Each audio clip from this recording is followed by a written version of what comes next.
Hi, I'm Leighton Pearce. My project was to investigate whether the water delivered to our households is clean and fresh and suitable for drinking. Our water is directly sourced from the Murray.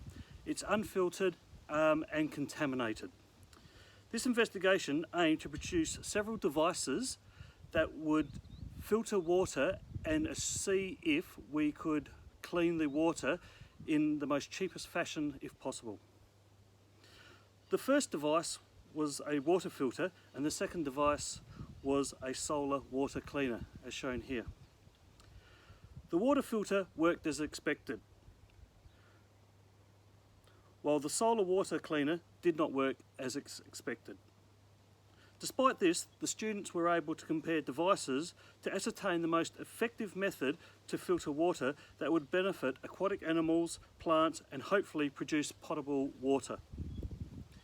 In all investigations, the water turbidity was assessed as being the most appropriate measure to assess the change in water cloudiness. Here is a water turbidity meter that was used to assess the turbidity of each sample. A number of learnings have been gained during these investigations. In terms of the water filter, coffee filters both slowed the water flow and improved filtering compared to the pot plant filters used. You must also ensure that you have clean coal, sand and gravel before you use these in the filters. The more coffee filters you use, the better the clarity of the water as an end product. Filtering the water to a low level of clarity does not ensure that the water is safe to drink though. Other contaminants may be present in the water and this is worth keeping in mind. In the future, if I was to plan to measure levels of nitrates, phosphates and water pH to make more informed decisions on whether the water was safe for drinking. Great resources were also available through the Scootle and local natural resource bodies. When preparing for students to undertake this activity, I would suggest that in future I would cut the 1.5 litre bottles to eliminate safety risks.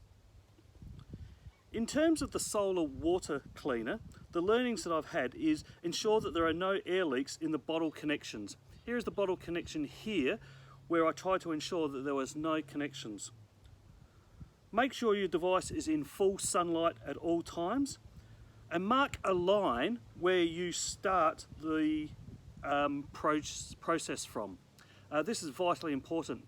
This device has been here for 21 days and had minimal evaporation from here, even in nice weather where we've had fairly high evapotranspiration rates over the last 3 weeks. Do the experiment in summer. Obviously you're going to increase your evapotranspiration levels and you're going to make your likelihood of your experiment and investigations more successful. You may want to consider painting the bottom of the device here black so you could absorb a lot more heat and then you would get a better effect of evapotranspiration.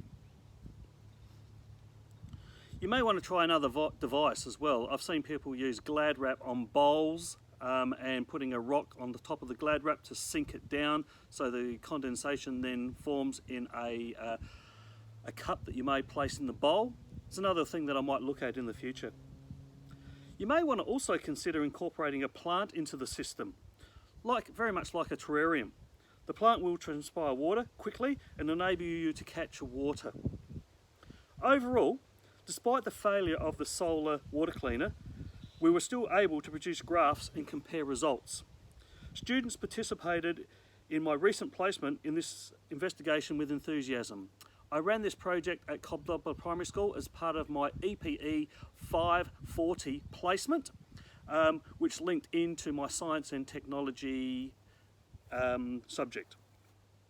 Students gained an appreciation of how their actions around our waterways affect our water quality. Students gained an understanding that we appear to have a lot of water here, but it is a scarce resource. With less than 1% being available as fresh water, and only a portion of this is potable. Thank you, Leighton Pearce.